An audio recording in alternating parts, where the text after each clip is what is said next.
हनुमान् श्रीपदो वायुपुत्रो रुद्रो नघोजरः अमृत्यवीरवीरश्च ग्रामवासो जनाश्रयः धनदो निर्गुणः शूरो वीरो निधिपतिर्मुनिः पिङ्गाक्षो वरदो वाग्मी सीताशोकविनाशकः शिवः शर्वत्परो व्यक्तो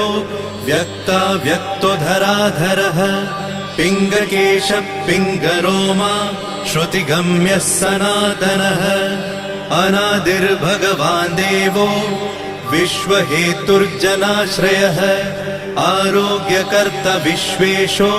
विश्वनाथो हरीश्वरः भर्गो रामो रामभक्तः कल्याणप्रकृतिस्थिरः विश्वम्भरो विश्वमूर्तिर्विश्वरूपो